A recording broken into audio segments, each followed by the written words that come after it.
नमस्कार, मैं हूं सुरेश चौहान की और आप देख रहे हैं बिंदास बोल। बिंदास में हम आपके सामने एक ऐसा मुद्दा लेकर आए हैं जिस पर केवल सुदर्शन टीवी चैनल है जो लगातार 5 साल से अपने शुरुआती दिनों से लेकर अब तक इस मुद्दे को हर साल विभिन्न पहलुओं के साथ उठाता रहा। हमने 6 से ज्यादा विशेष बिंदास बोल इस पर किए और करीब करीब हर आतंकवाद के मुद्दे पर, हर राष्ट्रवादी विषय पर हम इस मुद्दे का जिक्र किया। सरकार पर दबाव बनाने के लिए देश के तमाम सभी संगठन, राष्ट्रवादी संगठनों को हमेशा कहा और उस मुद्दे का यश आकर आखिर देश पर हमला करने वाले अफजल गुरु की फांसी हो गई।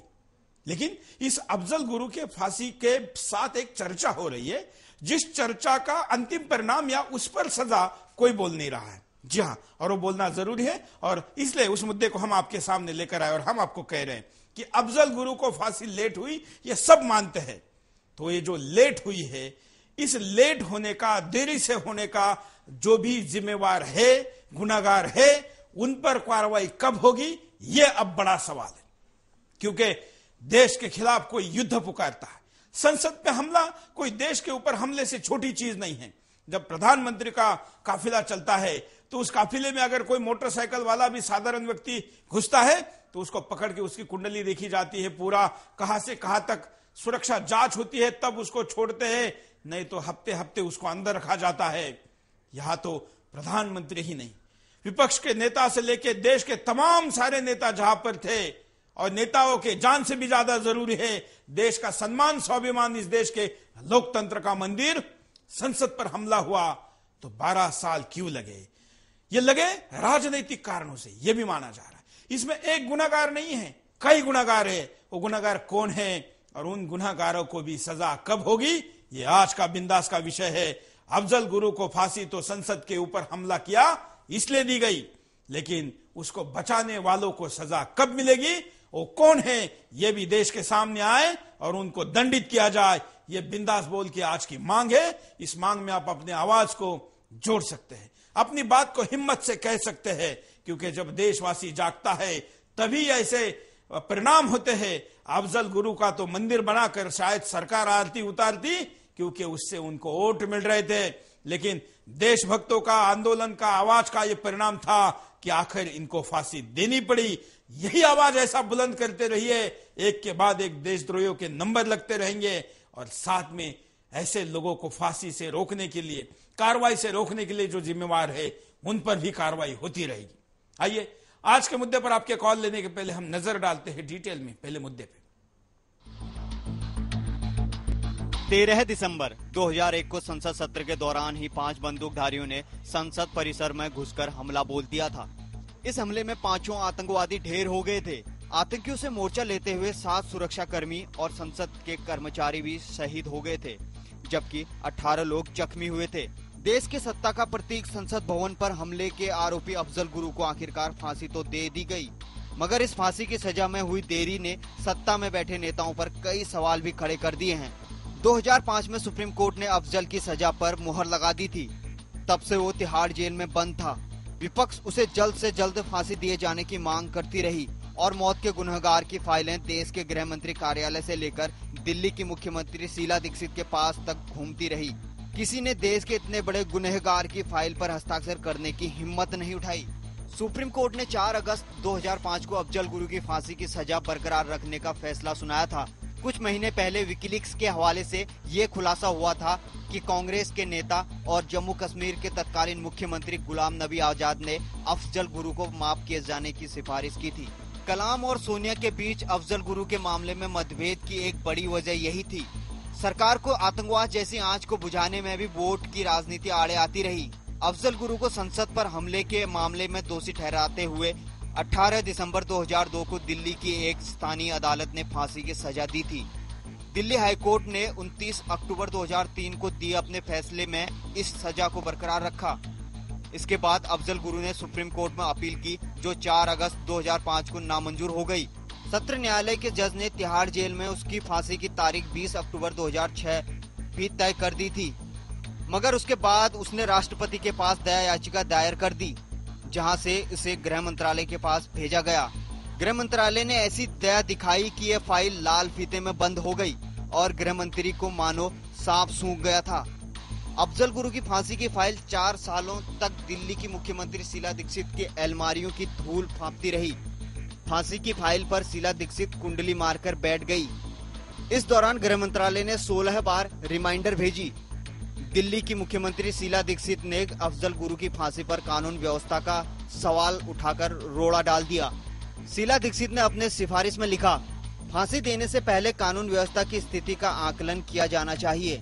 शीला की इस प्रक्रिया ने तुरंत अपना असर दिखाया। दिल्ली के उपराज्यपाल तेजिंदर खन्ना फांसी की फाइल को वापस भेजने के लिए मजबूर हुए। कांग्रेस प्रारंभ से ही अफजल गुरु को फांसी पर लटकाने के प्रसंग पर ईमानदार नहीं रही है और इसका सीधा मकसद मुस्लिम तुष्टीकरण की नीति है। कांग्रेस की सांप्रदायिक सत्ता और मुस्लिम तुष्टीकरण की नीति एक दूसरे से गंभीरता के साथ जुड़ी रही हैं। राष्ट्रहित और राष्ट्र की सुरक्षा के मद्देनजर अफजल गुरु को फांसी पर लटकाने में क्या देरी नहीं होनी चाहिए। ये कई अहम सवाल खड़े हो गए हैं। आखिर अफजल गुरु की फांसी वाली फाइल 4 सालों तक कांग्रेस ने किस मकसद से दबा कर रखी? आखिर सरकार इस मामले में देरी करने वाले दोषियों को कड़ी सजा कब देगी? ये मुद्दा है और एक देशद्रोहियों को फांसी देने के बाद देश में हाई अलर्ट देना पड़ता है। देश की तमाम मशीनरी सुरक्षा पर लग जाती है। यही तब अगर फांसी दी गई होती जब सर्वोच्च न्यायालय ने निर्णय दिया था तो अफजल का इतना महिमा मंडन नहीं होता। ये महिमा मंडन का ही परिणाम है। उससे वोट तो कुछ मिले भी होंगे लेकिन देश का वोट बर्बाद हो गया। हम कॉलर के पास चलते हैं। अब कॉल हम लेना शुरू करें। अब स्क्रीन पर चल रहे नंबरों पर कॉल करके अपनी बात को रखें। नमस्कार, बोलिए। हेलो। हाँ सर, मैं बोल रहा हूँ रंजीत वर्मा। बोलिए वर्मा जी। मुंबई से बोल रहा हूँ जी। मैं कह रहा हूँ अफजल गुरु को जो फांसी मिली इसकी बहुत बहुत बधाई और बड़ी शुभकामनाएं। और मैं चाहता हूँ कि हर आदमी चाहे वो किसी भी धर्म का हो, किसी भी मजहब का हो, अगर देशद्रोही है तो उसके साथ साथ कार्रवाई और उसको कोई अंजाम तक पहुँचाना चाहिए और जल्दी कार्रवाई इसके लिए होना चाहिए। बिल्कुल, धन्यवाद। अगले कॉलर के पास चलते हैं। आप भी कॉल कर सकते हैं। नमस्कार। वंदे मातरम अंकल। बोलिए। मैं सुधांशु शर्मा बीकानेर से बोल रहा हूँ। बोलिए। मेरा मानना है कि भगवान के घर देर है अंधेर नहीं है। आज अफजल गुरु को फांसी देने पर पूरा देश शायद ये ही सोच रहा है, परंतु जब राष्ट्र के लोकतंत्र के सबसे बड़े मंदिर पर हमला करने वाले आतंकी को उसके अंजाम तक पहुँचाने में इतने वर्ष लग जाए कि इस बीच शहीदों के परिजनों की न्याय की उम्मीदें इस कदर टूट जाएं कि वो अपने मेडल सरकार को वापस लौटाने को मजबूर हो जाए, तो मेरी नजर में ये देर भी है और अंधेर भी। अगर देश में अंधेरगर्दी नहीं है तो आतंकी की फांसी का विरोध करने और देश में दंगों की धमकी देने वाले नमक हराम अलगाववादियों से सख्ती से क्यों नहीं निपटा जा रहा? भारत माता की जय। पाकिस्तान मुर्दाबाद। ये देर है और अंधेर भी। इस अंधेर का जिम्मेवार कौन है? इस देर का जिम्मेवार कौन है? और जिम्मेवारों को खोजो, बाहर निकालो, सामने लाओ और उन पर भी कार्रवाई करो। उस पर कम से कम 12 साल मत लगाओ। अब वीडियो कॉल के लिए चलते हैं। नमस्कार। हाँ सर, नमस्कार। बोलिए। सर, जो आतंकवादी हमला हुआ है इसको अफजल गुरु को जो फांसी दिया गया है, इसको कम से कम जो 8 साल के जो समय जो गवर्नमेंट ने दिया है वो बहुत बड़ा गलती किया है। बिल्कुल। और उसके बाद इसको दूसरे को भी 8 साल पहले हुआ तो दूसरा भी ऐसा करने के लिए डरता, मगर सरकार ने बहुत बड़ा गलती किया है। बिल्कुल। 8 साल पहले जो हुआ होता था दूसरा भी अब देश के खिलाफ और देश की विद्रोह में उठाने आवाज बोलने के लिए बहुत डरता होता। बिल्कुल, धन्यवाद। ये अफजल गुरु के जो इतने साल लटकाए उस साल के दौरान कितने अफजल तैयार हो गए, क्योंकि सबको लगा कि सरकार जब दामाद बनाकर किसी को रखती है तो हमने भी इस दिशा में जाने से क्या परहेज है। हम एमएमएस दिखाते हैं। हम एमएमएस के पहले कॉलर के पास चलते हैं। नमस्कार। हेलो। बोलिए। नमस्कार सुरेश जी। हाँ, मैं गुजरात से इकबाल अब्दुल्ला बोल रहा हूँ सर। बोलिए इकबाल भाई। मैं ये कहना चाहता हूँ कि आज को खुशी का दिन है देश के अंदर के ऐसे देश के दुश्मन को फांसी दी गई है और कई जगह पे ये हाई अलर्ट जारी कर दिया गया है। तो इसका विरोध करता है और इसका जो समर्थन करता है उन लोगों को भी पकड़ के और फांसी दी जाए देश के अंदर। बिल्कुल। और कश्मीर के अंदर जो अभी यहाँ पे कर्फ्यू लगा है, ऐसा देश के अंदर क्यों? सरकार खुद ही, जो कश्मीर की सरकार जो है खुद उनके साथ है। अगर देश के अंदर इस तरीके से लोग रहेंगे तो हमारा देश का बिगाड़ा होगा। और इनको तो जो कश्मीर के जो मंत्री हैं उनको भी फांसी देनी चाहिए। क्यों वो मिले हुए इनके साथ सर। धन्यवाद, बहुत अच्छी बात कही इकबाल भाई। और देश का हर व्यक्ति अगर ऐसे ही राष्ट्रवाद के साथ देश के बारे में सोचेगा तो अफजल जैसी फसल पनपेगी ही नहीं, तो नुकसान पहुंचाना दूर की बात रहेगी। हम एमएमएस दिखाते हैं। को संसद सत्र भाई जिसने देश के लिए देश में इतना बड़ा हादसा किया है तो उसे तो तुरंत ही फांसी देना चाहिए, और जिसने वो ये फांसी टाली है उसे भी सजा मिलनी चाहिए। बिल्कुल, कॉलर के पास चलते हैं। नमस्कार। हेलो, बोलिए, क्या कहेंगे आप? मैं पुणे से बात कर रहा हूँ सर। हाँ, अफजल गुरु फांसी दिया, मेरे बच्चे ने 1 किलो पेड़ा बांटा। हाँ, मैं देर किया, बहुत देर किया। ये पहले होता तो इतना बवाल नहीं बचता था। कितने साल का है आपका बेटा? हाँ, मेरा बेटा 9 साल का है।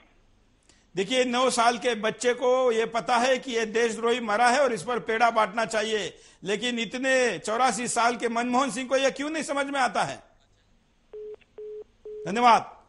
ये देश की भावना है। देश के छोटे छोटे बच्चों में इस विषय को लेकर पूरी जानकारी, इसकी गंभीरता है, और इस गंभीरता के बाद हुए इस निर्णय पर भले देर से हुआ है, लेकिन इस निर्णय पर लोग खुश है और पेड़े तक बांट रहे हैं, फटाके फूट रहे। हम कॉलर के पास चलते हैं। नमस्कार सर जी। नमस्कार। बोलिए सर जी, ये जो है ना, ये बहुत ही अच्छा काम हुआ है, हमें बहुत खुशी है। और मैं एक आपसे निवेदन करना चाहता हूँ कि जो कश्मीर के अंदर जो अलगाववादी है ना, हाँ। ये एक भाषा बोल रहे हैं कि हम हिंदुस्तान को जवाब देंगे, वो करेंगे, इन सबको फांसी लगे। मेरा ये एक हार्दिक इच्छा है, उनको सबको इधर लाके फांसी लगाए। धन्यवाद। वीडियो कॉलर के पास चलते हैं। नमस्कार, बोलिए, क्या कहेंगे? नमस्कार। हाँ। मैं संजय भाटिया लुधियाना से बोल रहा हूँ। बोलिए बोलिए। और मैं फील करता हूँ कि हमारे जो पॉलिटिशियंस हैं, इन्होंने देश का बेड़ा गर्क किया हुआ है। जिस भी आतंकवादी को पकड़ते हैं उसको दामाद बनाकर जेल में बिठा लेते हैं, उनकी सेवा करते हैं। ये सारे पॉलिटिशियंस इसके लिए जिम्मेवार हैं और इनको भी ये गुनाहगार हैं और इनको भी सजा मिलनी चाहिए। इसकी इन्वेस्टिगेशन होनी चाहिए कि किस वजह से ये हमेशा जो भी आतंकवादी पकड़ा जाता है उसको इतनी लेट सजा क्यों मिलती है। बिल्कुल, धन्यवाद। वैसे आपके लिए मैं जानकारी एक अपडेट कर देता हूं कि देश के जेलों में जो लोग बंद हैं, मैं अफजल की नहीं, साधारण कैदियों की बात कर रहा हूं, सरकार उनके राशन के लिए 2000 रुपए खर्च करती है, और देश का गरीबी रेखा के नीचे जो गरीब रहता है उसके राशन के ऊपर सरकार 200 रुपए खर्च करती है। गुनाह करके जेल के अंदर जाओ तो सरकार का राशन 2000 रुपए का, और ईमानदारी के साथ जेल के बाहर पेट काटो तो 200 रुपए का। यह सरकारी न्याय है। हालांकि अफजल गुरु के लिए तो हजारों रुपए का राशन मिला है, और बटर के साथ, बिरयानी के साथ, न जाने क्या क्या सुविधाएं इतने सालों में उसने पाली है, और उन सुविधाओं की कई की तो लिस्ट भी बाहर नहीं आई है, क्योंकि जब डायरेक्ट प्रधानमंत्री मेहरबान तो क्या क्या हुआ होगा आप जान सकते, समझ सकते हैं। हम अगले कॉलर के पास चलते हैं। नमस्कार। हाँ जी सर, बोलिए। हाँ जी, ऐसा है जो फांसी हुई है इसमें बहुत देरी हुई है। हाँ, ये फांसी थोड़ी जल्दी होनी चाहिए थी, और जिन लोगों ने ये फांसी टाली है कायदे में तो उनको भी फांसी की सजा होनी चाहिए। बिल्कुल। आपके हिसाब से वो कौन कौन है? कि जितनी जल्दी केस जो है फास्ट ट्रैक कोर्ट बनाकर इन्हें फांसी दी जाती तो ज्यादा बढ़िया था। इससे जो जितने जो आतंकवादी हैं इनको नया एक सबक मिलता, सीख मिलती, जो हमारे देश में ऐसी घटना कभी नहीं करते। बिल्कुल, धन्यवाद। वीडियो कॉल के लिए स्काइप पर चलते हैं। नमस्कार, बोलिए, क्या कहना है आपका? नमस्कार सुरेश जी। हाँ सुरेश जी, मेरा नाम रोहित है और मैं अबू धाबी से बोल रहा हूँ। और आज मैं सुबह सुबह देखा तो अफजल गुरु को फांसी मिली तो देख के बहुत खुशी हुई, और मुझे इस बात का एहसास हुआ कि ये कांग्रेस की एक चाल है। उन्हें लग रहा है कि अभी पूरा देश मोदी में हो रहा है, तो लोगों की सिंपैथी पाने के लिए जो उन्होंने 12 साल से अटकाई हुई थी फांसी, वो आज दी है। तो इसमें भी मुझे कांग्रेस की एक चाल लगती है। धन्यवाद। ये भी एक अलग पहलू इस घटना के पीछे है कि अब अफजल का रखना लायबिलिटी बन रहा था, क्योंकि अब अफजल जो वोटों का गणित था, जो वोटों का फायदा हो रहा था, वो नुकसान में तब्दील होने की संभावना लग रही थी, क्योंकि अब नरेंद्र मोदी का देश में जो माहौल था, एकदम से प्रधानमंत्री तय करके जनता का प्रधानमंत्री इस प्रकार की इमेज जो हो रही थी, क्या ये माहौल को ठंडा करने के लिए, रोकने के लिए, क्योंकि ये खबर शनिवार को सवेरे आई है, और शनिवार रविवार 2 दिन टीवी चैनलों की टीआरपी सबसे ज्यादा होती है। अगर ये घटना नहीं होती तो शनिवार रविवार सारे टीवी चैनलों पर मोदी छाए रहते। अब अफजल गुरु का विषय छाया है, जिससे कि मोदी का विषय पीछे पड़ा है। ये टाइमिंग को लेकर ये सवाल शायद जायज हो सकता है। अगले कॉलर। नमस्कार। हेलो, बोलिए। हाँ, राहुल हम मैं बात कर रहा हूँ महाराष्ट्र भंडारा से। हाँ हाँ, मेरा कहना है कि अपना जो संसद है, जो अपना मंदिर है, अपने देश का जो संविधान जहाँ रहता है, उससे अपने अफजल गुरु ने जो हमला किया उसको जेल में रखा गया और 10 साल तक उसको फांसी नहीं दी गई। और इस पे अपनी कांग्रेस नेता इससे बहस कर रही थी और इसको दबा पे रख रही थी वोटिंग बात के लिए। ये कैसे गया? बिल्कुल, धन्यवाद। हम वीडियो कॉल के पास चलते हैं। नमस्कार, बोलिए। नमस्कार। राष्ट्र से बढ़कर कुछ भी नहीं होता है और आज अफजल गुरु को फांसी मिली है, लेकिन जल्द से जल्द उन लोगों को भी चिन्हित करना होगा जिन लोगों के कारण देर हुई है और उन लोगों को भी इसी बराबर सजा मिलना चाहिए। धन्यवाद। कॉलर के पास चलते हैं। नमस्कार। हेलो, बोलिए। हेलो, क्या कहना है आपका? कहना ये है, ये जो गवर्नमेंट ने 10-12 साल इसको आदमी को फांसी देने में देर की है और गवर्नमेंट का जो अवाम का पैसा इस पर आदमी पर खर्च किया, दमाद की तरह खिलाया है, इसका कौन जिम्मेवार है? जो भी इस गरीब हिंदुस्तानी अवाम का पैसा इस पाकिस्तानी को खिलाया गया है, तो इसके लिए इन लोगों को सजा जरूर मिलनी चाहिए। धन्यवाद। हम अब परिणाम देखते हैं, कारण देखते हैं कि क्या कारण है। देखिए, न्यायालय के आदेश अनदेखी करते रहे अफजल को बचाने वाले। 6 साल पहले ही कोर्ट ने अफजल को फांसी देने का आदेश दे दिया था, लेकिन कभी दिल्ली सरकार तो कभी गृह मंत्रालय अफजल की फाइल को दबाए बैठा रहा। दिल्ली सरकार अफजल की फांसी पर बहाने बनाती रही। दिल्ली के मुख्यमंत्री शीला दीक्षित अफजल गुरु की फांसी पर हमेशा गोलमोल जवाब देती रही हैं। लंबे समय तक दिल्ली सरकार अफजल की फाइल पर कुंडली मारे बैठी रही। गृह मंत्रालय हमेशा अफजल की फांसी को अनदेखा करता रहा। गृह मंत्रालय वोट बैंक की राजनीति के तहत हमेशा अफजल की फांसी पर बहाने बनाता रहा। पूर्व राष्ट्रपति भी अफजल की फांसी पर निर्णय नहीं ले पाए। अफजल की दया याचिका पूर्व राष्ट्रपति के पास गई, मगर राष्ट्रपति उस पर निर्णय नहीं ले पाए। अब इसे सरकारी दबाव कहें या फिर राष्ट्रपति के पास दृढ़ इच्छा शक्ति की कमी। लंबे समय तक अफजल की सुरक्षा में करोड़ों का खर्च। अगर सुप्रीम कोर्ट के आदेश के साथ ही अफजल को फांसी पर लटका दिया जाता तो ना तो उसकी सुरक्षा की जरूरत होती और ना ही करोड़ों रुपए खर्च होते। फांसी में देरी से अफजल के समर्थकों का मनोबल बढ़ता रहा। ऐसा नहीं कि अफजल के समर्थक आतंकी और कश्मीरी अलगाववादी ही हो। देश के कई सामाजिक कार्यकर्ता, प्रशांत भूषण और केजरीवाल जैसे लोग अफजल की फांसी पर विरोध जता चुके हैं। संसद हमले में शहीद जवानों के परिजन लंबे समय तक न्याय मांगते रहे। संसद हमले में हमारे जो जवान शहीद हुए थे, उनके परिजनों ने मायूस होकर मेडल तक वापस कर दिए। शहीदों के परिजनों को सरकार से लंबी समय तक न्याय नहीं मिला। वीडियो कॉल के पास चलते हैं। नमस्कार, बोलिए, क्या कहना है? मेरा नाम राम कुमार बैंगक से बोल रहा हूँ। हेलो, बोलिए आप। जी, वो जो फांसी लगाया है एकदम 100% ठीक है, लेकिन ये 5 साल का पहले, 5-6 साल का पहले करना चाहिए था। इतना बात करना, कोर्ट में जाना, सब पैसा नुकसान हो गया। ये 5 साल का पहले किया तो इतना अच्छा होगा था, जनता के लिए इतना पैसा, इतना खर्चा नहीं होता था। ये एकदम जो गवर्नमेंट फांसी लगाया ये एकदम 100% सही है। और जो भी गलती कर रहा है, वो जो बम लगा रहा है इधर किधर आतंकवादी, सबको जल्दी से जल्दी फांसी लगाना चाहिए। धन्यवाद। अगले कॉलर के पास चलते हैं। आप भी कॉल कर सकते हैं, अपने बात को रख सकते हैं। और जो स्काइप पर कॉल करते हैं या टेलीफोन पर कॉल करने वाले लोग, मैं कहूंगा कि अपना कॉल के दौरान सुनने या देखने के बजाय इस कार्यक्रम का पुनः प्रसारण रात को 11 बजे, सवेरे 9 बजे, दोपहर को 3 बजे होता है। उसमें आप अपना परफॉर्मेंस या अपनी प्रतिक्रिया जरूर देखें। अगले कॉलर। नमस्कार। मैं पूरे देशवासियों को नमस्कार साहब, मैं पूरे देशवासियों को बधाई देना चाहता हूँ। हाँ, और मेरी अपेक्षा थी कि इनको फांसी जो है बिल्कुल ऐसे नहीं दी जाए, घर में बिठा के जो कोई अपराध कर रहे हैं इनको चुराहे पे टांगना चाहिए देश के गद्दारों। धन्यवाद। अगले कॉलर। नमस्कार, बोलिए।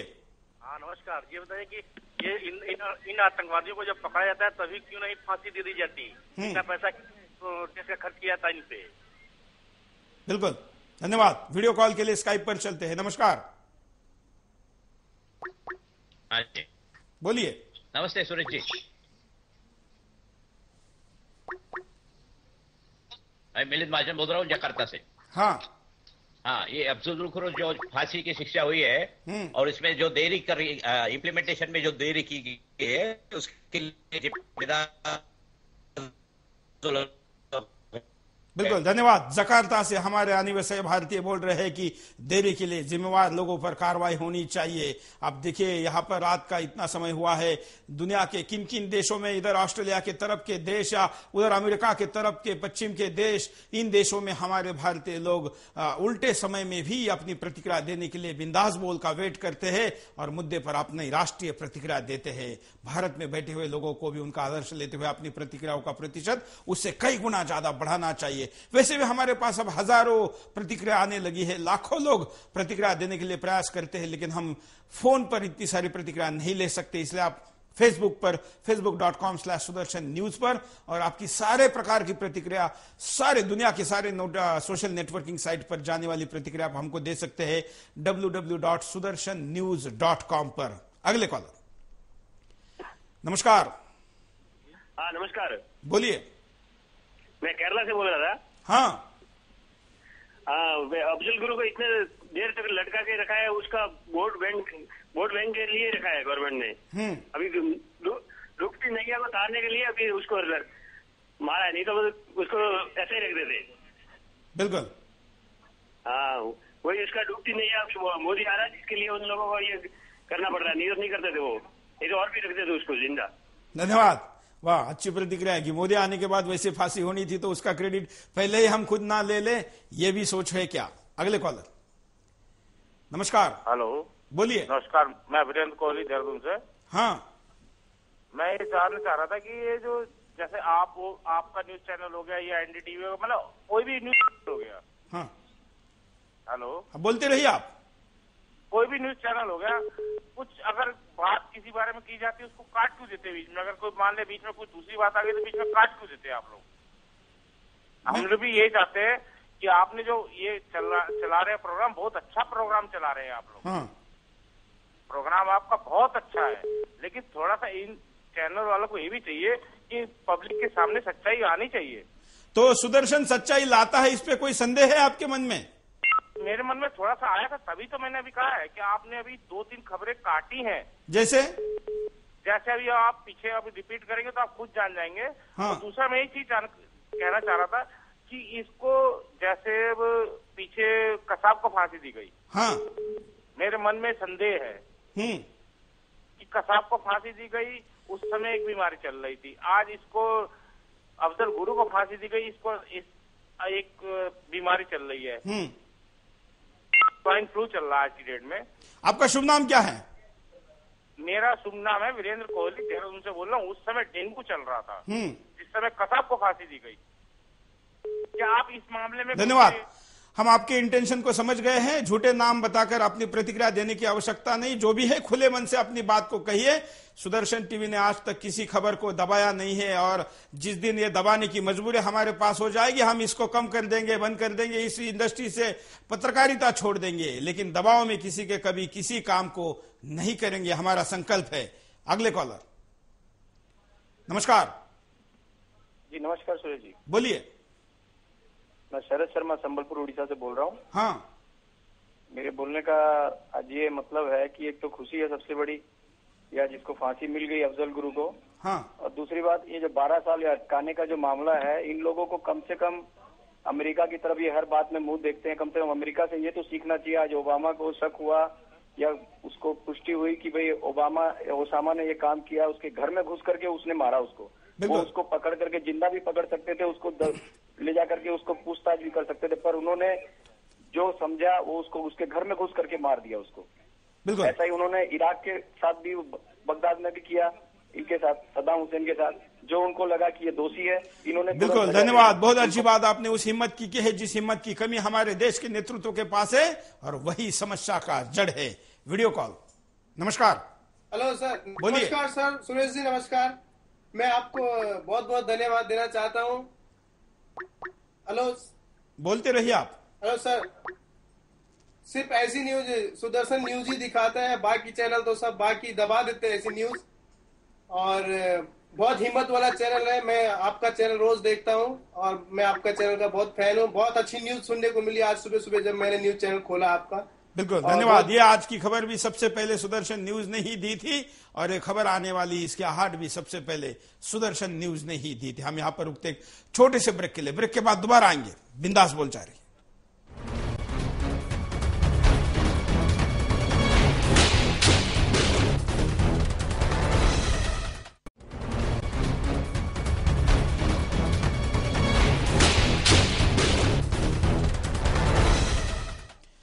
ब्रेक के बाद आपका एक बार फिर से स्वागत है। आप देख रहे हैं बिंदास बोल और बिंदास में हम आपके सामने मुद्दा लेकर आए कि संसद पर हमले के दोषी अफजल गुरु को तो फांसी हुई, सजा मिली, लेकिन उसके फांसी को देरी करने वालों को सजा कब मिलेगी, उनके नाम सामने आने चाहिए। किस किस ने इस फाइल पर कुंडली मारकर इसको रोका, किस किस ने इसमें देरी की, जानबूझकर की, किसके रणनीति का हिस्सा था, किसने इसको इंप्लीमेंट किया और कौन है जिम्मेवार। राष्ट्रपति हो, मुख्यमंत्री हो, गृह मंत्री हो या देश का कोई अफसर हो, कार्रवाई होनी चाहिए क्योंकि बात देश की है। कॉलर के पास चलते हैं। नमस्कार, बोलिए। शायद कॉलर से हमारा संपर्क टूट गया है। आप भी कॉल कर सकते हैं, अपनी बात को रख सकते हैं। हम कहेंगे कि अच्छा समय आपको जब कॉल का मिलता है तो पूरे इंस्ट्रक्शन को फॉलो करके अपना कॉल करें तो आप ज्यादा अच्छी बात कह पाएंगे। अगले कॉलर, नमस्कार। हाँ सुरेश जी, बोलिए। हेलो। हाँ सुरेश जी,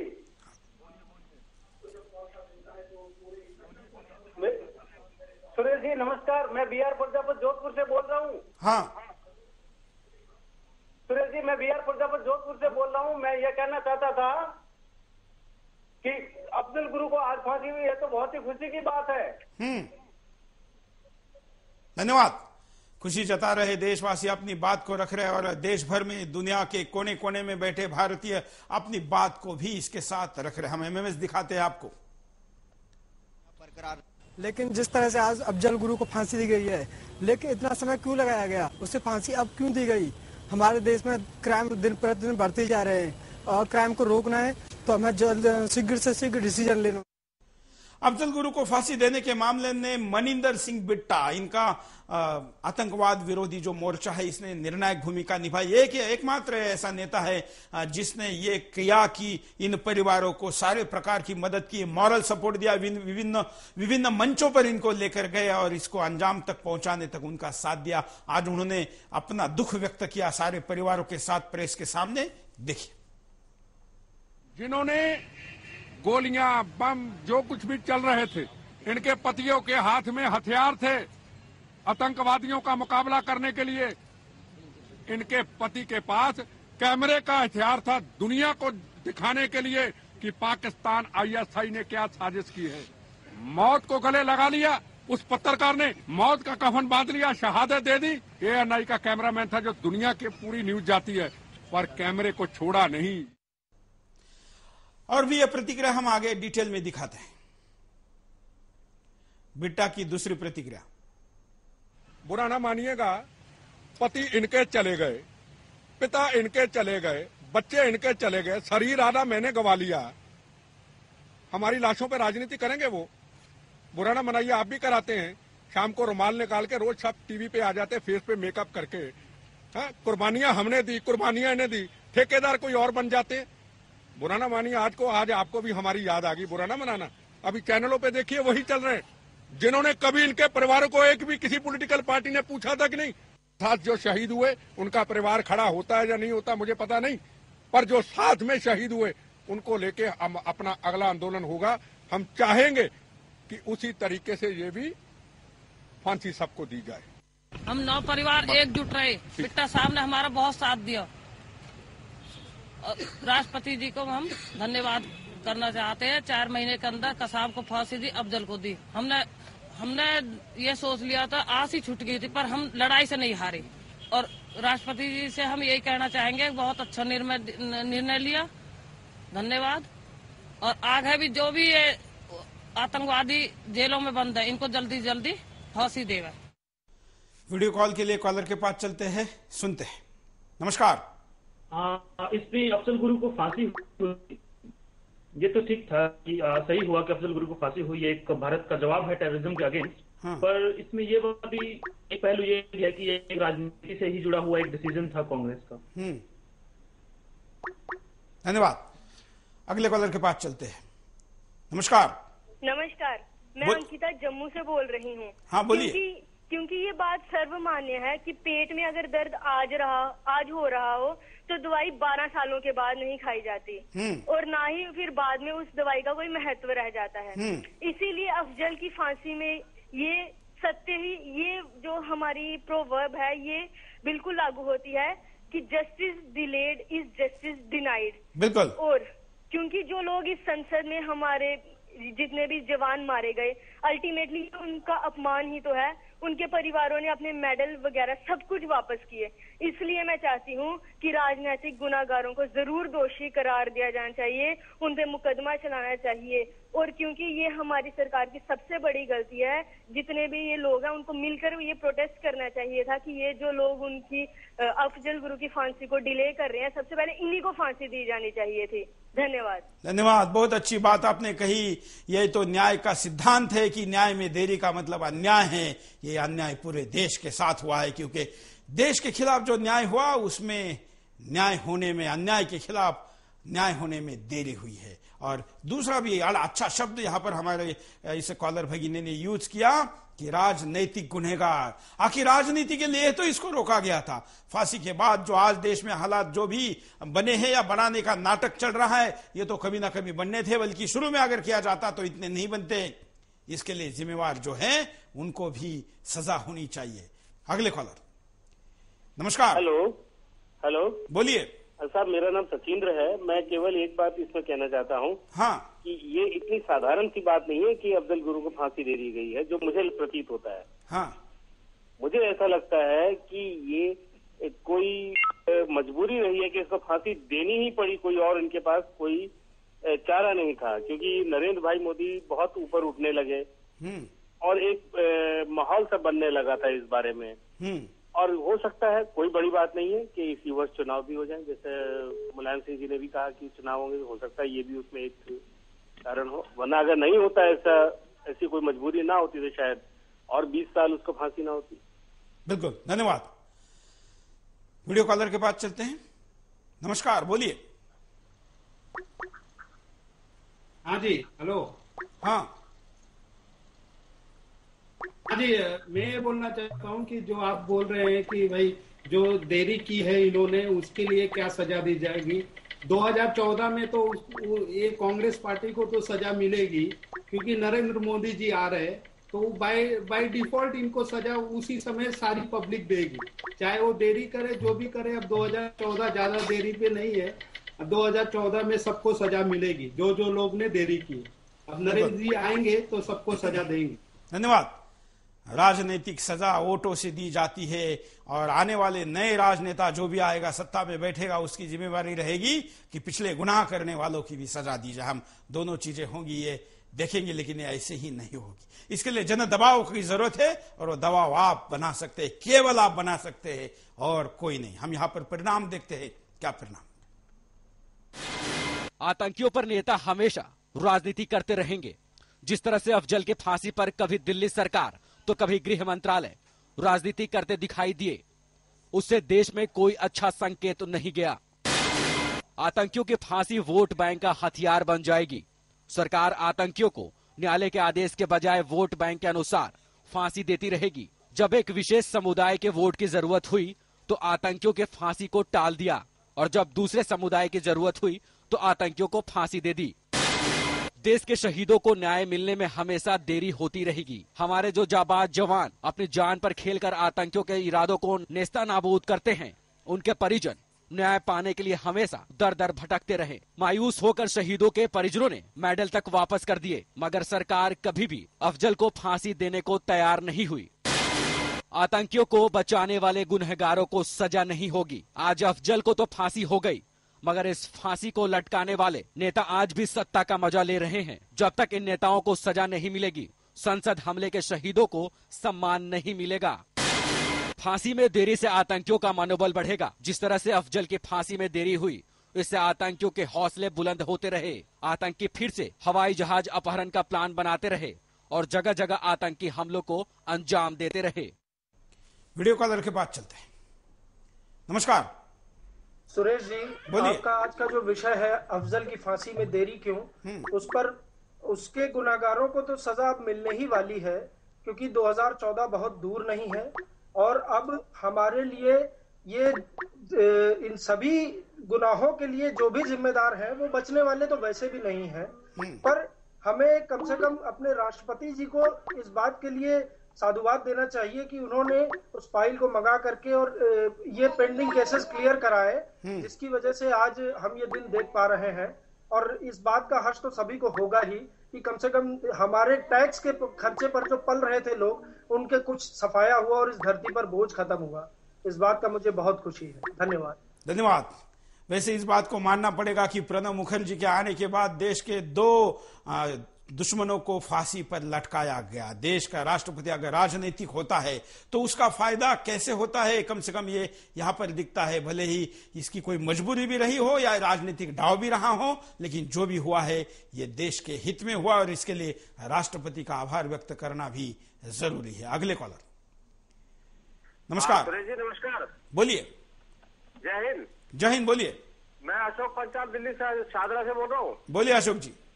हाँ, आज अजमल गुरु की फांसी देने के बाद एक हुर्रियत कॉन्फ्रेंस के एक आदमी ने हिंदुस्तान को ऐलाने जंग की चेतावनी दी है। मैं कहना चाहता हूँ कि पाकिस्तान आतंकवाद का बहुत बड़ा पेड़ है और इसके पत्ते जो है पूरे हिंदुस्तान में कोने कोने में फैले हुए हैं। अब की बार चुनाव में हिंदुस्तान की जनता झाड़ू मारकर इन पत्तों को तो साफ कर देगी, मगर हुर्रियत कॉन्फ्रेंस जो आतंकवाद के उस पेड़ के बहुत मोटी टहनी है और उस पेड़ की जड़ को धीरे धीरे हिंदुस्तान की जमीन में अंदर फैलती जा रही है। उसका इलाज सिर्फ नरेंद्र मोदी ही कर सकते हैं। धन्यवाद। हमारे पास और भी कई कॉलर है और भी कई प्रतिक्रिया है, हम एमएमएस आपको दिखाएंगे। हमारे साथ वीडियो कॉलर भी जुड़े हैं, लेकिन हम आपको बता दें कि ये सारे कार्यक्रम केवल रात को 8 बजे से 9 बजे के बीच ही नहीं, तो आप कभी भी देख सकते हैं हमारे वेबसाइट www.sudarshannews.com पर भी। अगले वॉइस कॉलर के लिए चलते हैं। हेलो, नमस्कार। नमस्कार, मैं अनन्या दिल्ली से। बोलिए अनन्या जी। संसद पर हमले के षड्यंत्र में शामिल SAR जिलानी और शौकत गुरु को क्यों छोड़ा गया? क्या बड़े मछलियों को छोड़कर छोटे को नहीं लटकाया गया? धन्यवाद। न्याय प्रक्रिया के द्वारा कुछ विषय ऐसे हुए हैं जिस पर लोगों का भरोसा नहीं है, विश्वास टूटा है, लेकिन अब अफजल की बात हो रही है तो इस विषय पर हम बात को कंटिन्यू करेंगे। जो बात हमारे इस बहन ने ध्यान में ला कर दी है उसकी भी तफ्तीश करते हैं। हम यहाँ पर आपको और भी कई चीजें दिखाएंगे, लेकिन हमारे पास यहाँ MMS से पहले उसको देखते हैं। लेकिन जिस तरह से आज अफजल गुरु को फांसी दी गई है, लेकिन इतना समय क्यों लगाया गया, उसे फांसी अब क्यों दी गई? हमारे देश में क्राइम दिन प्रतिदिन बढ़ते जा रहे हैं और क्राइम को रोकना है तो हमें जल्द शीघ्र से शीघ्र डिसीजन लेना। बिल्कुल। और जो जिस बात का जिक्र अभी थोड़ी देर पहले कॉलर ने किया था कि हुर्रियत के कुछ नेताओं ने देश को धमकी दी है, ये धमकी भी हम आपको दिखाना चाहेंगे कि जब इस प्रकार की घटना होती है तो देश का, सरकार की ताकत, यंत्रणा और उसका परिणाम करने का जो भी संसाधनों का विस्तार है वो क्यों नहीं दिखाई देता। जब आपने आम व्यक्ति को सड़क पर आकर इसके खिलाफ प्रतिक्रिया देने के लिए बंद किया है तो कुछ टीवी चैनलों पर सीधे इस देश को धमकी देने वाले क्यों खुलेआम अभी भी घूम रहे हैं। सरकार को, ये भारत सरकार के खिलाफ उनको युद्ध क्यों नहीं लगता? उनमें से कुछ धमकियां हम आपको दिखाते हैं जिन्होंने इस अफजल के फांसी के बाद सीधे सीधे सरकार को और इस देश के संविधान को चैलेंज किया है।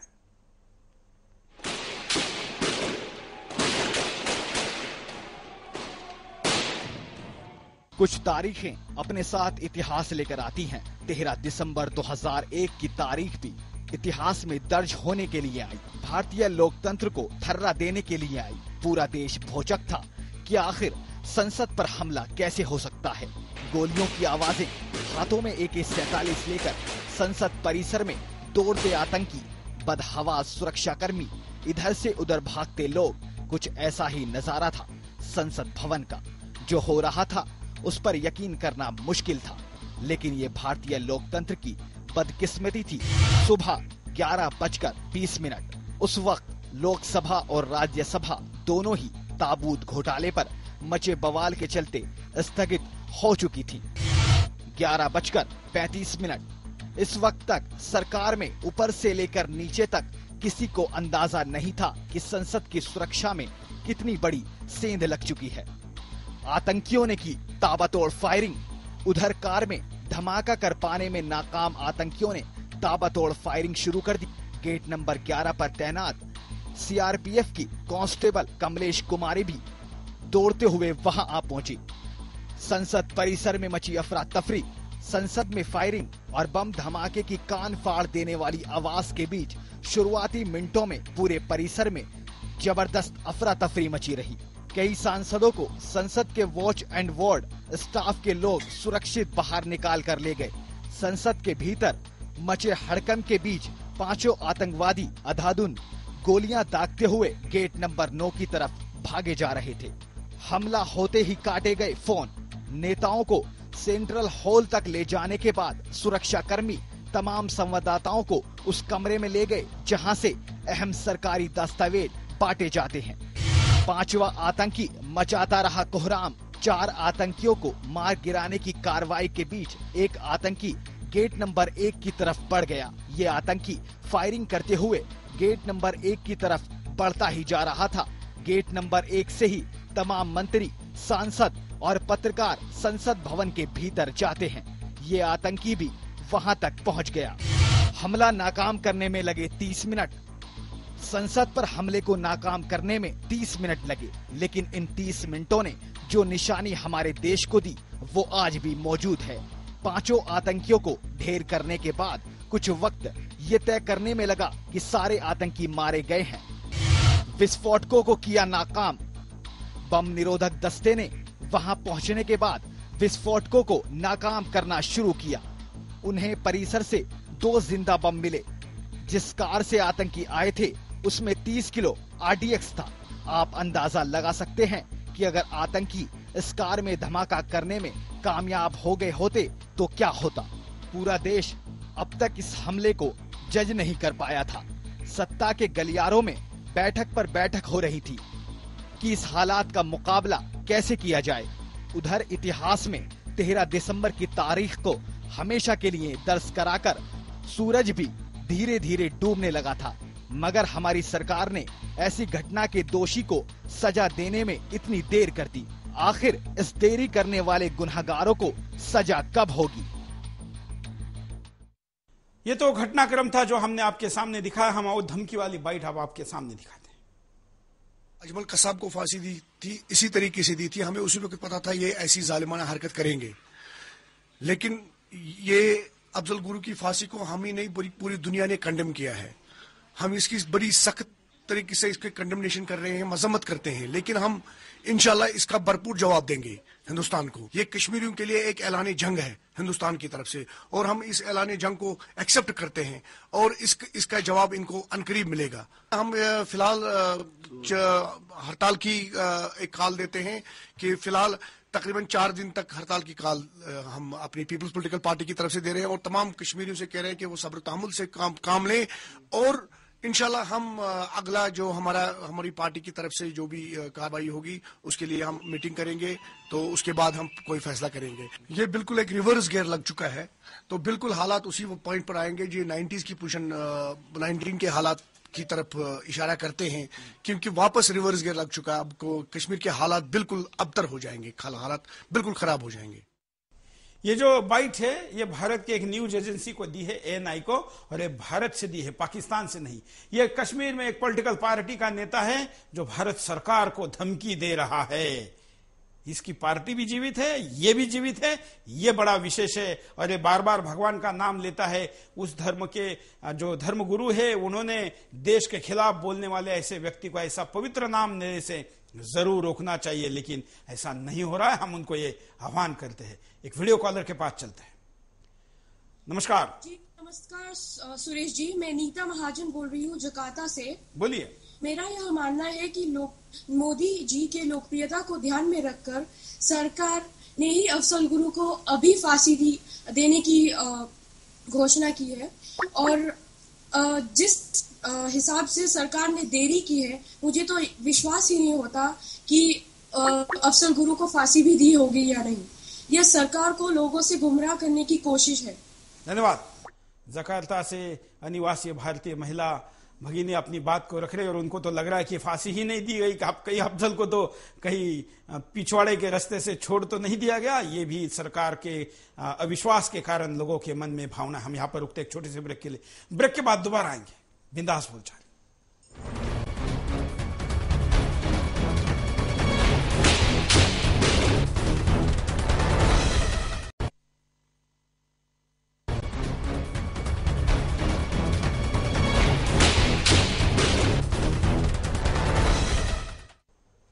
ब्रेक के बाद आपका एक बार फिर से स्वागत है। आप देख रहे हैं बिंदास बोलो और बिंदास में हम बात कर रहे हैं देश के खिलाफ युद्ध छेड़ने वाले व्यक्ति को फांसी देने में सरकार की तरफ से इतनी देरी हुई तो इस देरी के लिए जिम्मेवार कौन कौन है और उन सब लोगों को क्या सजा सरकार देगी। अगर नहीं देगी तो हिंदुस्तान आवाज उठा रहा है कि उनको सजा दो, उनको बाहर निकालो और उन पर कार्रवाई करो। कॉलर के पास चलते हैं। नमस्कार। हेलो, बोलिए। हाँ सूरज जी, नमस्कार। मैं कानपुर देहात से राघवेंद्र मिश्रा बोल रहा हूँ। बोलिए मिश्रा जी। मैं ये आपके माध्यम से सरकार से पूछना चाहता हूँ कि क्या आतंकवादी वाले मामलों में हमें फास्ट ट्रैक कोर्ट का गठन नहीं करना चाहिए ताकि मामले जल्दी निपटाए जा सकें। और दूसरी चीज ये कि अदालत का समय भी बचेगा उसमें और फैसला जल्दी आएगा। और साथ में मैं जानना चाहता हूँ कि अगर एक बार फैसला आ गया तो अगर सरकार इंतजार करती रहती कि फिर कोई प्लेन हाईजैक हो, फिर हमारे यहाँ से इन आतंकवादियों को कोई बाहरी व्यक्ति छुड़ा ले जाए। बिल्कुल, धन्यवाद। फास्ट ट्रैक कोर्ट की तो बात आप दूर की कर रहे हैं। नॉर्मल कोर्ट ने इतने सालों बाद ये सजा दी, उसका ही इंप्लीमेंटेशन नहीं हुआ है। यहां तो ट्रैक बदलता है, उसका स्पीड बदलता है राजनीतिक नफा नुकसान देख के। अगर राजनीतिक फायदा है तो यही ट्रैक फास्ट हो जाता है और अगर राजनीतिक नुकसान है तो यही ट्रैक स्लो हो जाता है। यह फास्ट ट्रैक प्री डिसाइडेड नहीं हो सकता। अगले कॉलर। नमस्कार, बोलिए। हेलो। हाँ सूरज जी सर, बोलिए। सर जी, तो ये अभी हम लोग को बार बार ये कुछ छोटा सा घटना होने के बाद भी, ये इतना बड़ा घटना होने के बाद भी सर देखिए बार बार अभी जो आप इधर देखें, इधर जो हमको धमकी दिया गया सर, तो कि हम फिर बदला लेंगे, तो ये इसका अर्थ कितना बड़ा बात होते हैं सर। बिल्कुल, ये मतलब ये हमारी सरकार और हमारी जो हम लोग हिंदुस्तान में रहते हुए सर, तो हम एक बार में हमको फौरन धमकी दे देते सर। तो इसका अर्थ इतना बड़ा है कि सर वो हमेशा चाह रहे हैं कि हम तो आपसे कम नहीं है। धन्यवाद। कश्मीर में ये तमाम नेता भारत सरकार की सुविधा लेते हैं। तमाम भारत का सबसे ज्यादा फंड अगर लोक संख्या और क्षेत्र के अनुपात से किसी राज्य में जाता होगा तो कश्मीर में जाता है। इस देश का प्यार भी अगर सबसे ज्यादा किसी राज्य को मिलता होगा तो कश्मीर को मिलता है। लेकिन वहां के अलगाववादी सांप दूध तो यहाँ का पीते हैं लेकिन फुंकार भी इसी पर मारते हैं। कॉलर के पास जाएंगे अपनी बात को रखने के लिए। कई लोग हमारे साथ यहाँ पर वेटिंग में है। वीडियो कॉल भी कई बड़ी संख्या में हमारे पास यहाँ पर आए। फेसबुक पर भी बहुत बड़ी प्रतिक्रिया आई है और इस समय सुदर्शन टीवी के वेबसाइट sudarshannews.com पर रिकॉर्ड संख्या में दर्शकों का ग्राफ भी बढ़ रहा है। हम अगले कॉलर के पास जाएंगे, आप भी बात कर सकते हैं। नमस्कार। नमस्कार सर, बोलिए। हाँ जी, मैंने कहा ये तो बहुत देर हुई अफजल गुरु को फांसी देने में। तो को तो पहले ही हो जाना चाहिए। देश के नेताओं का क्या होगा, इतनी देर जो लगाई है इन्होंने। बिल्कुल, इनको भी तो होना चाहिए ना कुछ न कुछ तो फांसी है। अब देश का भविष्य क्या हो रहा है। एक तरफ कश्मीर के अंदर सर काटे जा रहे हैं जवानों के। अब उनका बिल्कुल। हाँ जी सर, धन्यवाद। अगले कॉलर। नमस्कार। Good evening sir. बोलिए। सर मुझे एक सवाल है सर कि जो ये अभी अब जो फांसी हुई है ये हेलो। हाँ हाँ सर ये जो अभी फांसी हुई है ये राजनीतिक है या ये न्याय की प्रक्रिया है? न्यायिक प्रक्रिया तो बहुत साल पहले खत्म हो चुकी थी, बल्कि अफजल गुरु को 2 बार इसकी न्यायालय में पुनः सुनवाई हुई, पुनर्विचार याचिका भी सुनी गई और उसका निर्णय होने के बाद भी 8 साल बीत गए, लेकिन सरकार ने इस पर कोई कार्रवाई नहीं की। हमारे साथ वीडियो कॉलर पर भी कॉलर मौजूद है, चलते हैं उनके पास। नमस्कार, बोलिए।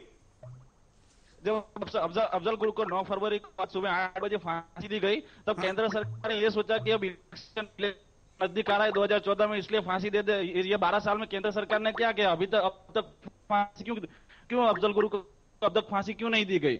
ये अभी इलेक्शन नजदीक आ रहा है, इसलिए वोटिंग के लिए अभी नजदीक अभी फांसी दी गई अफजल गुरु को। 12 साल को संसद पर जो 2001 में जो हमला। धन्यवाद। मैं कहूंगा कि मुझे नहीं लगता कि इलेक्शन तुरंत है इसलिए फांसी दी गई। इलेक्शन में अभी थोड़ा टाइम है इसलिए अभी फांसी दी गई, क्योंकि इलेक्शन के लिए तो इसको बचाए रखा, ये राज्य होने दो, वो राज्य होने दो, यूपी होने दो, गुजरात होने दो। लेकिन अगर लोकसभा के चुनाव ये सरकार तुरंत चाहती तो और रोका जा सकता था। इसका मतलब अभी चुनाव में थोड़ा टाइम है, ये मुद्दा लोग भूल जाएंगे, तब चुनाव होंगे। अगले कॉलर, हम उपाय पे नजर डालते हैं कॉलर के पास जाने के पहले। फांसी में देरी के गुनहगारों को तुरंत सजा मिले। शीला दीक्षित से लेकर पी चिदंबरम तक कई बड़े नेता अफजल की फांसी में अड़ंगा लगाते रहे। इसके अलावा प्रशांत भूषण और केजरीवाल जैसे नेता भी अफजल की फांसी का विरोध करते देखे गए। कई तथाकथित सामाजिक कार्यकर्ता भी अफजल जैसे आतंकी की पैरवी करते देखे गए। कोर्ट स्वतः संज्ञान लेकर फांसी में देरी के गुनहगारों को सजा दे। आज सभी को पता है कौन अफजल की फांसी को लटकाता रहा, कौन कोर्ट के निर्णय का उल्लंघन करता रहा। इसलिए ऐसे गुनहगारों को सजा जरूर मिलनी चाहिए। देशभक्त अफजल की फांसी में देरी करने वाले गुनहगारों को सजा दिलाने के लिए कोर्ट में जाएं। अगर अफजल की फांसी में देरी के लिए गुनहगारों को वाकई सजा दिलवानी है तो देशभक्तों को आगे आना होगा। आम जनता अफजल फांसी में देरी के गुनहगारों के विरोध में खड़ी हो। अफजल को तो फांसी हो गई, लेकिन आगे ऐसा ना हो कि आतंकियों की फांसी ऐसे ही लटकती रहे। इसके लिए आम जनता को आगे आना होगा। कॉलर के बाद चलते हैं। नमस्कार। नमस्कार सर, बोलिए। जोधपुर से विजय बोल रहा हूँ। मैं ये पूछ रहा था सर, ये फांसी अब जो दी जा रही है राजनीतिक षड्यंत्र है वास्तव में न्यायिक है? अभी थोड़ी देर पहले किसी कॉलर ने इसी बात को कहा था, मैंने यही जवाब दिया था कि न्यायिक निर्णय तो बहुत पहले हो चुका था, अब ये राजनीतिक निर्णय बचा था। और शीला दीक्षित इसमें सबसे बड़ी जिम्मेवार है, जिसने इसके लिए करीब 4 साल का समय लगाया और शीला को इसका जवाब दिल्ली वालों को, देशवासियों को देना होगा। अगले कॉलर। नमस्कार। हाँ सर, नमस्ते। बोलिए। हाँ, क्या कहना है आपका? हमारा ये कहना है सबसे ज्यादा सोनिया जी का है। हाँ, बस। धन्यवाद। देश के असली गुनहगार कौन है और इन गुनहगारों को रोकने वाले गुनहगार कौन है, इनके नाम अब लगातार लोग लेकर सामने आने लगे हैं। हम सब जानते हैं कि इस सरकार को चलाने वाले, सरकार के पीछे के रिमोट कंट्रोल और सरकार के वास्तविक जो मुखौटे है और सरकार की जो कठपुतलियां है, ये भी उसके लिए इतने जिम्मेवार है। ये नहीं है कि केवल उनके पीछे से ही रिमोट जिम्मेवार है, कठपुतली भी जिम्मेवार है। कठपुतलियों के आदेश मानने वाले कठपुतली अफसर जिम्मेवार है। इन सारे कठपुतलियों का तमाशा देखने वाला मीडिया जिम्मेवार है और देशभक्त भी जिम्मेवार है, क्योंकि देशभक्त आखिर इतने साल इसको क्यों सहते रहे। इसके लिए पूरा माहौल अगर बनाया होता तो शायद ये खुशी का दिन हमको और पहले आया होता, लेकिन अब जैसे भी हो आया है और इसको लाने के लिए हम राष्ट्रपति का पुनः आभार व्यक्त करते हैं कि किसी भी कारणों से हो, लेकिन ये दिन इस राष्ट्रपति के कार्यकाल में आया। आप राजनीतिक फायदा भी ले सकते हैं, लेकिन उस राजनीतिक फायदे का अगर देश के लिए फायदा होता है तो राजनीति को फायदा आपको लेने का पूरा अधिकार है। लेकिन ऐसा कोई राजनीतिक फायदा आप नहीं ले सकते जिसमें देश का नुकसान है। इसलिए अगर ऐसे ही अफजल गुरु जैसे तमाम देशद्रोहियों को फांसी देकर अगर इस सरकार को लगता है कि उनका राजनीतिक फायदा है, तो एक साथ लाइन में सबको करिए, कम से कम इसमें देश का तो फायदा होगा।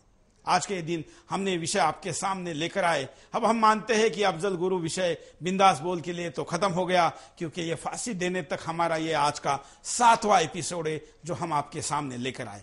जब मैं बिंदास बोल शुरू करके अब ये 300 से ज्यादा एपिसोड हम कर चुके हैं। कई बार कई कॉलर या ऐसे ही निजी संवाद में मेरे मित्र पूछते हैं कि इतने लोग आवाज उठाने के लिए तुम कहते हो, इस आवाज का कोई फायदा होता भी है कि नहीं होता है? तो मैं हमेशा कहता हूं कि यहां से आवाज दीजिए। मैं तो कार्यक्रम यहां से करता हूं पूरे ईमानदारी से और पूरे मन से और भगवान को साक्षी मानकर। हमने बिंदास में जिस भी देशद्रोहियों का नाम लेकर कार्यक्रम चलाया उसका नंबर जरूर लगा है। वो नंबर न्याय प्रक्रिया से लगा हो या भगवान की घंटी के द्वारा लगा हो, जरूर लगा है। क्यों? क्योंकि करोड़ों लोग इस कार्यक्रम को देख के अपनी मन की बात रखते हैं। जहां सरकार कुछ नहीं कर सकती वहां देशवासियों की हाय भी काम करती है, शुभकामनाएं काम करती है, इच्छा शक्ति काम करती है। और वो इच्छा शक्ति इस बिंदास के, इस हमारे एक प्रकार के मन के द्वारा किए गए देशभक्ति के इस सेवा का परिणाम है, हम ऐसा मानते हैं। और आप सब लोग हमारा इस विषय में बढ़ चढ़कर साथ देते हैं, इसके लिए हम आपका विशेष आभार मानते हैं। आज के लिए इतना ही। जय हिंद।